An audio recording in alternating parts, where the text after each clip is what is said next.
Hello students, welcome to DNS. मैं आपकी zoology tutor याशिता ma'am. आज हम लोग पढ़ेंगे फार्माकोजेनोमिक क्या होता है और फार्माकोजेनेटिक्स क्या होता है इसके बारे में। तो ये जो टर्म्स हैं ये जो है बहुत ज़्यादा कंफ्यूजिंग टर्म्स हैं और जो है बहुत ही ज़्यादा रिलेटेड टर्म्स हैं, ठीक है, लेकिन इन दोनों का ही मतलब अलग है और इनका जो सिग्निफिकेंस है, इनका जो एप्लीकेशन है वो अलग होता है। तो चलिए समझते हैं कि ये जो दोनों टर्म्स हैं ये किस तरीके से डिफरेंट हैं और इनका क्या क्या मतलब होता है। तो आज इस वीडियो में हम लोग ब्रीफ जो इंट्रोडक्शन है इनके बारे में, इसके बारे में हम लोग पढ़ेंगे। तो सबसे पहले हम लोग फार्माकोजेनोमिक्स के बारे में पढ़ेंगे।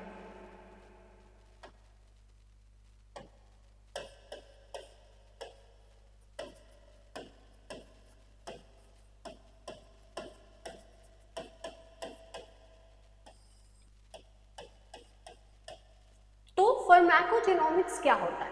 फार्माकोजेनोमिक्स का गोल जो है वो क्या है? तो जो गोल है फार्माकोजेनोमिक्स का वो इस चीज़ ये है कि किस तरीके से अंडरस्टैंड किया जा सके रोल को, कि जो इंडिविजुअल का जो जेनेटिक मेकअप है वो कितना ज़्यादा इम्पॉर्टेंट होता है, कि किस तरीके से ये जो है मेडिसिन जो है उसके ऊपर ये जो इंडिविजुअल का जो जीनोम है ये इम्पॉर्टेंट होता है उस मेडिसिन के वर्क करने के लिए, ठीक है। एंड एज वेल एज किस तरीके से ये जो साइड इफेक्ट है उसके ऊपर वो देखने को मिलेगा अगर ये इंडिविजुअल की जो भी इंडिविजुअल है उसके अगर उसका जो जीनोम है उसके हिसाब से अगर उसके जो मेडिसिन हैं उसे प्रॉपरली ना दिया जाए तो क्या साइड इफ़ेक्ट्स उसके ऊपर देखने को मिलेंगे। मतलब क्या है, देखिए, अगर आप देखें तो जो जीनोम है हर इंडिविजुअल का उसमें डीएनए प्रेजेंट है, ठीक है। डीएनए में चार जो बेसिस हैं वो प्रेजेंट हैं, that is adenine, guanine and cytosine and thymine, ठीक है। ये चीज़ें प्रेजेंट हैं, लेकिन अगर हम लोग देखें तो हर इंडिविजुअल का जो जीनोम है, उसके जो जीन्स हैं वो उनमें बहुत ज़्यादा वेरिएशन होता है। तो ज़रूरी तो नहीं है कि एक मेडिसिन जो है जो कि एक इंसान के लिए उस पर्टिकुलर डिजीज़ के लिए उसको क्योर करने में हेल्पफुल है वो दूसरे के लिए भी परफेक्ट ही होगी, ठीक है। ऐसा तो हो सकता है ना कि साइड इफ़ेक्ट उसको जो है वो देखने को मिले, ठीक है। क्यों? क्योंकि मेडिसिन जो हैं वो डिफरेंट डिफरेंट टाइप के ड्रग्स से ही तो मिल करके बने हुए होते हैं। तो क्या पता कि ये ड्रग जो है उस particular genome of that individual के ऊपर सही से वर्क करेगा या नहीं। तो ओवरऑल इस चीज़ को समझा जाता है कि किस तरीके से किसी इंडिविजुअल का जीनोम जो है वो रिस्पॉन्सिबल होता है मेडिसिन को अप्लाई करने के लिए उसके ऊपर। इस वजह से ये बहुत ज़्यादा इम्पॉर्टेंट होता है कि जो मेडिसिन हैं वो किस टाइप की किस इंडिविजुअल को दी जाए, ये बहुत ज़्यादा इम्पॉर्टेंट होता है। उसके जो डोज होते हैं कि कितने अमाउंट में वो देना चाहिए ये भी इम्पॉर्टेंट होता है। तो ओवरऑल जो है जो गोल है फार्माकोजेनोमिक्स का ये यही होता है कि जो जीनोम होता है किसी भी इंडिविजुअल का वो किस तरीके से अफेक्ट होता है, किस तरीके से इम्पॉर्टेंट होता है मेडिसिन के एप्लीकेशंस के लिए, कि वो उस पर्टिकुलर इंडिविजुअल के ऊपर सही होगा या नहीं। ये हेल्पफुल होता है इस चीज़ को अंडरस्टैंड करने में कि जो ड्रग्स हैं पर्टिकुलर इंडिविजुअल्स के ऊपर अप्लाई हो सकते हैं या नहीं, और कुछ ऐसे ड्रग्स हैं जो कि ग्रुप ऑफ इंडिविजुअल्स पर अप्लाई होंगे या नहीं। तो ओवरऑल अगर हम लोग देखें तो ये जो फार्माकोजेनोमिक्स है इसका जो इम्पोर्टेंस है वो ये होता है कि किस तरीके से जो ड्रग्स हैं उन्हें किस तरीके से क्लासिफाई करना है कि ये ड्रग्स जो है ये इंडिविजुअली यूज होने चाहिए या ये ड्रग्स जो हैं ये ग्रुप के लिए एप्लीकेबल है या नहीं। तो ये सारे जो टर्म्स हैं, ये जो सारे चीज़ें हैं, प्रोसीजर्स हैं, ये जो है फार्माकोजेनोमिक्स के अंदर आता है।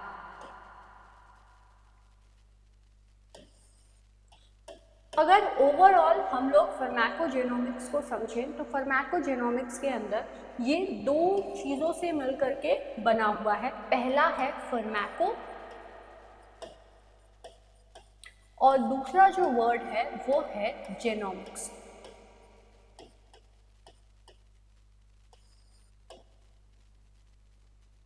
ठीक है।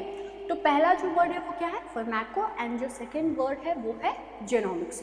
तो ये जो है ये pharmacogenomics combination of two word से मिल करके बना हुआ है।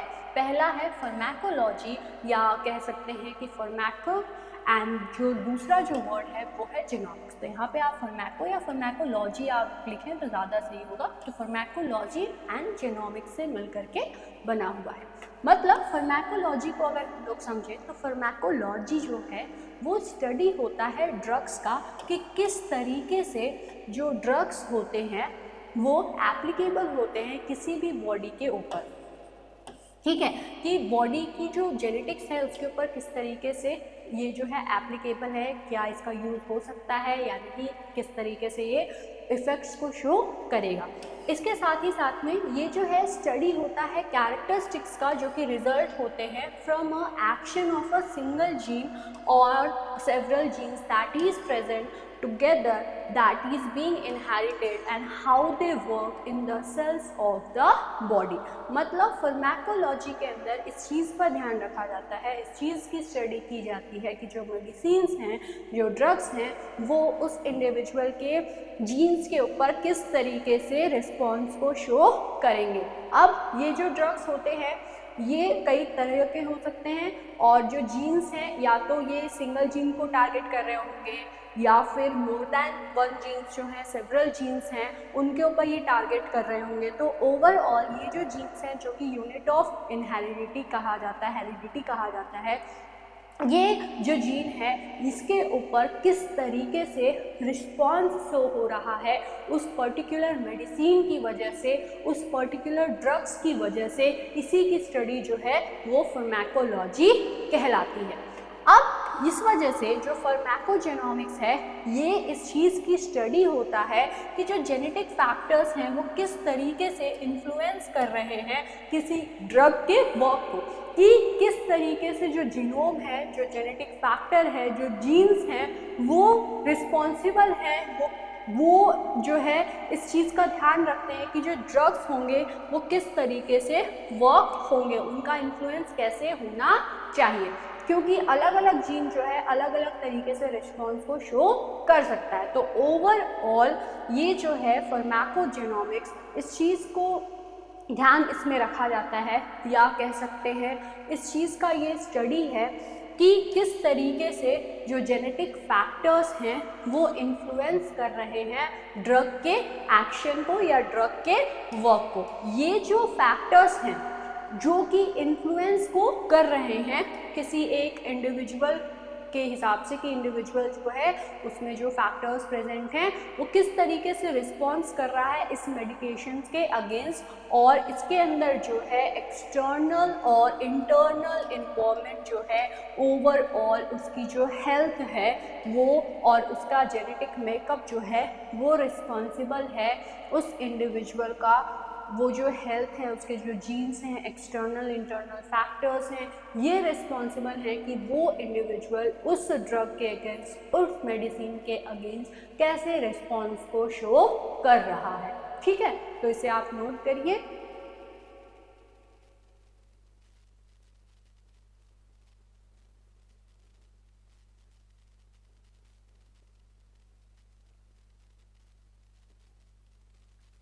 हो गया। तो ओवरऑल फार्माकोजेनोमिक्स क्या है, ये स्टडी है इस चीज़ का कि किस तरीके से जो जेनेटिक्स है, जो जीन्स हैं, वो अफेक्ट करते हैं रिस्पॉन्स को टू द मेडिकेशन या ड्रग्स। कि मतलब जो जीन्स हैं, जो फैक्टर्स हैं, जो जीनोम है, वो इस चीज़ पर इफेक्ट डाल रहा है कि किस तरीके से जो रिस्पॉन्स है वो उस मेडिसिन का, उस ड्रग्स का किस तरीके से होगा। और इसी चीज़ के स्टडी को फार्माकोजेनोमिक्स के अंदर ये जो ओवरऑल स्टडी है ये आता है। अब ये इस चीज़ का मेन चीज़, इसका जो पर्पस है वो ये होता है कि इसके थ्रू इस चीज़ का पता लग सके कि जो राइट ड्रग है, जो सही ड्रग है, वो सही अमाउंट में सही पेशेंट तक पहुंच सके।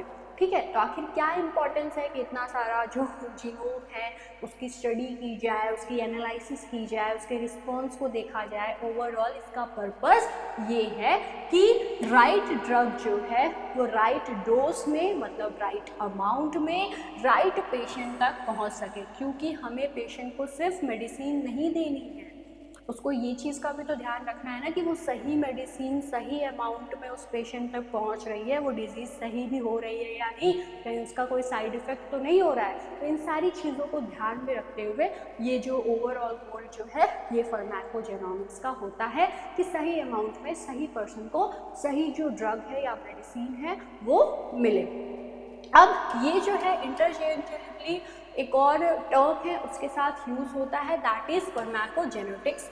और ये जो है ये फार्माकोजेनेटिक्स जो है इसे शॉर्ट फॉर्म में PGX कहा जाता है। तो ये कैसे फार्माकोजेनोमिक्स जो है वो फार्माकोजेनेटिक्स से कैसे अलग होता है उसको अभी हम लोग पढ़ेंगे। पहले आप इसे नोट कर लीजिए।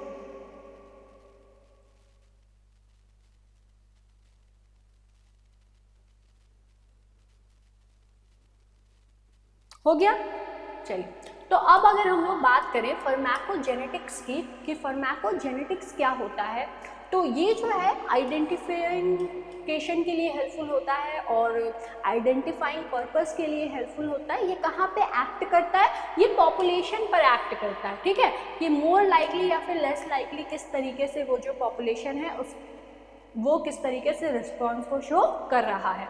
और ये मोर प्रोन होता है ADRS के लिए। ये जो है फर्दर इस चीज़ के लिए यूज़ किया जाता है कि जो बेटर डोजेज है उसका आइडेंटिफिकेशन किया जा सके और जो डोजेस रिक्वायरमेंट है उसके ऊपर ये एक्ट करता है। तो अगर हम लोग ओवरऑल फार्माकोजेनेटिक्स के लिमिटेशन की बात करें कि क्या लिमिटेशन होता है फार्माकोजेनेटिक्स का, तो जो ड्रग रिस्पॉन्स है वो प्रोबेबली जो है मल्टीपल जीन्स द्वारा अफेक्ट होता है। और ये एक बहुत बड़ा लिमिटेशन की तरह एक्ट करता है कि किस तरीके से एक ड्रग का रिस्पॉन्स जो है वो मल्टीपल जीन्स द्वारा अगर कंट्रोल हो रहा है तो उसे जो है पढ़ना, समझना या एनालाइज कर पाना बहुत ज़्यादा मुश्किल हो जाता है। और जो ड्रग्स का रिस्पॉन्स है जो कि प्रिडिक्ट किया जा रहा है एक certain pattern of the polymorphism द्वारा rather than only a single polymorphism, ठीक है। तो यहाँ पे जो फार्माकोजेनेटिक्स है ये कहाँ पे एप्लीकेबल होता है? पॉपुलेशन के ऊपर एक्ट करता है, ठीक है। ये कहाँ पे एक्ट करता है? पॉपुलेशन पर। अब पॉपुलेशन पर अगर ये एक्ट हो रहा है और यहाँ पे इसका जो है ये इसे एप्लीकेबल किया जा रहा है, तो पॉपुलेशन में क्या होगा कि पॉलीमॉर्फिज्म देखने को मिलेगा। और पॉलीमॉर्फिज्म भी क्या होगा? बहुत ही सिंगल पॉलीमॉर्फिज्म नहीं, ढेर सारे या कह सकते हैं डिफरेंट टाइप या डिफरेंट पैटर्न ऑफ पॉलीमॉर्फिज्म देखने को मिलेगा। और ये जो डिफरेंट टाइप ऑफ पॉलीमॉर्फिज्म है ये एक बहुत बड़ा लिमिटिंग फैक्टर की तरह एक्ट करने लगता है फार्माकोजेनेटिक्स के अंदर, ठीक है। उसके बाद ये जो है बहुत ही ज़्यादा सेंसिटिव इंफॉर्मेशन को जो है कैरी कर रहा है या सेंसिटिव इंफॉर्मेशन को गैदर कर रहा है। अब देखिए, अगर कोई पॉपुलेशन के ऊपर ये जो ड्रग्स है ये एक्ट हो रहा है, तो अगर ये एक्ट हो रहा है तो इसकी वजह से क्या होगा? इसकी वजह से होगा क्या कि ये जो है बहुत ही ज़्यादा इस चीज़ पर फोकस होने लगेगा कि बहुत ही सेंसिटिव इंफॉर्मेशन जो कि किसी भी पर्सन के जेनेटिक मैकअप के थ्रू गैदर की जा रही है और उस पॉपुलेशन में प्रेजेंट पर्सन्स के जेनेटिक मैकअप के थ्रू इस इंफॉर्मेशन को गैदर किया जा रहा है।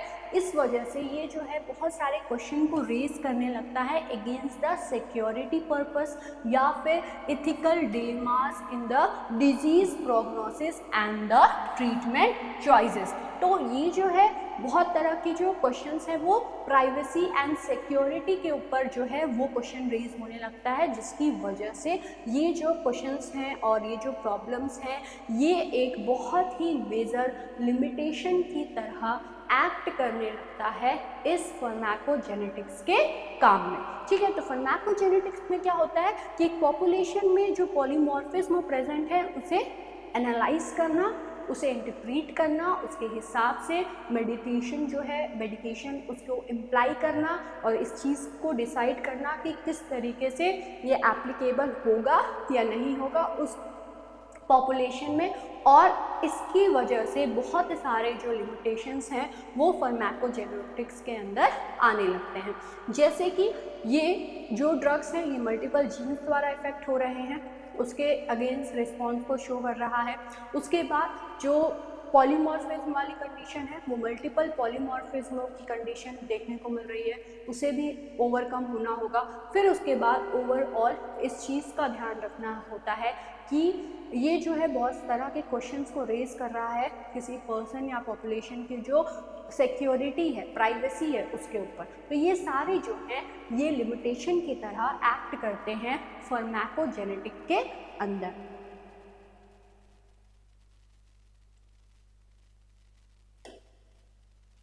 तो ओवरऑल अगर हम लोग समझा जाए या कंपैरिजन को पढ़ा जाए कि फार्माकोजेनोमिक्स और फार्माकोजेनेटिक्स में क्या क्या जो है वो डिफरेंसेस होते हैं और क्या क्या इनके अंदर पॉइंट्स आते हैं, तो सबसे पहले फार्माकोजेनेटिक्स की अगर हम लोग बात करें तो ये जो है फार्माकोजेनेटिक्स ये फोकस करता है पेशेंट की वेरिएबिलिटी के हिसाब से कि अलग अलग पेशेंट जो हैं उस पॉपुलेशन में वो वेरी हो रहे हैं और इस वेरिएबिलिटी के ऊपर ये फोकस करता है। इसमें क्या होता है कि एक जो ड्रग है वो डिफरेंट पेशेंट पर जो है इनहेरिटेड जीन वेरिएंट्स के हिसाब से वर्क करता है और ये प्रेडिक्ट करने में हेल्पफुल होता है ड्रग के टॉक्सिसिटी को, ठीक है, और ये यूजफुल होता है पेशेंट या फिर डिजीज स्पेसिफिक हेल्थ केयर में। तो यहाँ पे इसका इम्पोर्टेंस होता है।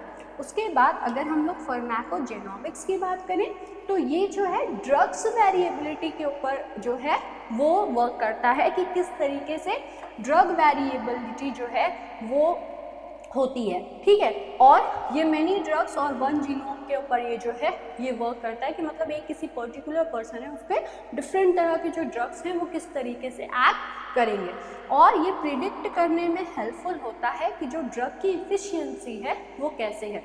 तो ओवरऑल फार्माकोजेनोमिक्स एक इंडिविजुअल के ऊपर जो वेरियस ड्रग्स हैं ना उनका इफेक्ट कैसे होता है इसको एनालाइज करने के लिए हेल्पफुल होता है और ये ड्रग्स की और उस जीनोम की जो उस जीनोम पर वेरियस जो ड्रग्स हैं, एक पर्टिकुलर जीनोम है, एक पर्टिकुलर इंडिविजुअल है, उस पर डिफरेंट टाइप्स ऑफ जो ड्रग्स हैं वो किस तरीके से एक्शन को परफॉर्म करते हैं, किस तरीके का जो इफ़ेक्ट है वो देखने को मिलता है, जिसकी वजह से ड्रग की एफिशिएंसी जो है डिफरेंट टाइप ऑफ जो ड्रग्स हैं उनकी एफिशिएंसी के लिए ये हेल्पफुल होता है, ठीक है। तो इसे आप नोट करिए।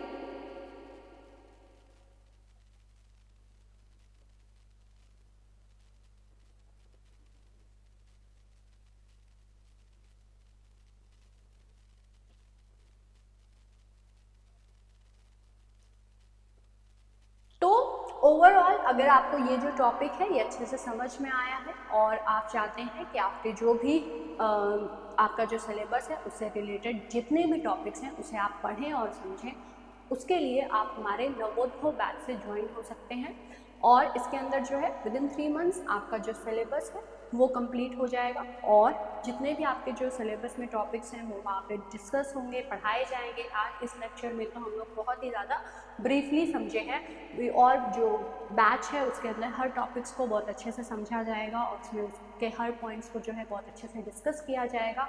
तो आई होप आपको ये जो लेक्चर है ये अच्छे से समझ में आया होगा। मिलते हैं हम लोग नेक्स्ट लेक्चर में, एक नेक्स्ट वीडियो में एक नए टॉपिक के साथ। तब तक के लिए thanks for watching this video.